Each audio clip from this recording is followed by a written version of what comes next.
Thank you, Angela.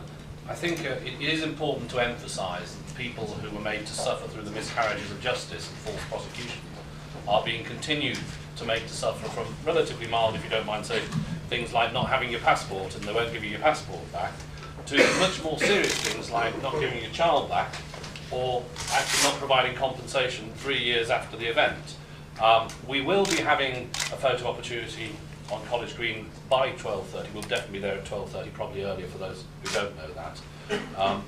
I mention that so that people know. And before we go on to questions, I'd like to say a few things, which is, as I mentioned earlier, this is the first of a number of lobbies about a number of issues where the system damages the lives of children and parents.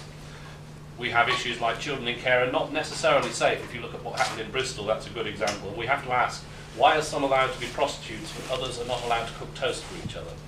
The views of children who have been in care will be brought to the fore. Why is there so little action to deal with perjury in the family courts? We're expecting a book launch at this event, and the views of those people who've been through the family court process will be there. Dr. David Southall, his work and how his abuse of children and parents has been covered up. We'll have the views of his victims, children and parents. Forced adoption and adoption targets, and we'll have stories from children who were wrongly adopted and their birth and adoptive families. It's important to understand where a forced adoption goes through, it damages the birth family and the adoptive family. We'll look at the stories from people there.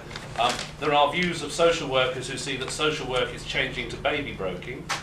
And then the views of grandparents are often ignored. Grandparents have an important role to play. And why is it the doctors get it wrong in court so often? And is it that they're paid more to get it wrong than if they got it right? So we'll be looking at the views of doctors on that issue.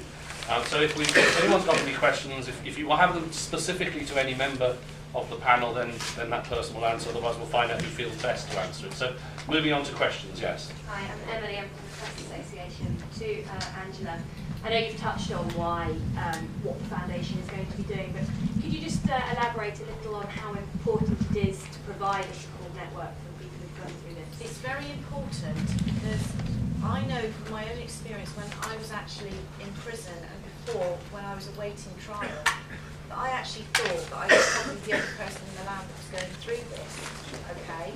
And it wasn't until we met Penny Mellor, our campaigner friend, who gradually gave us an insight into actually we weren't alone in this.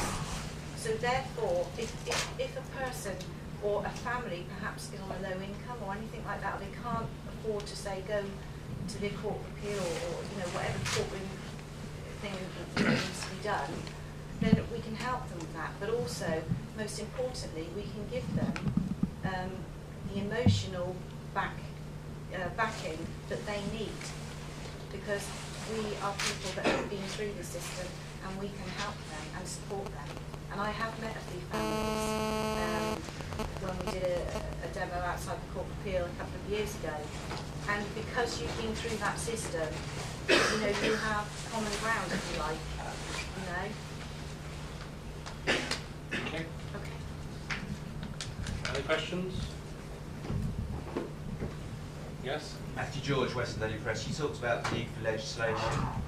Is there any chance of any of the parties sort of doing that, or would you consider doing something like a 10-minute rule bill to sort of test the water?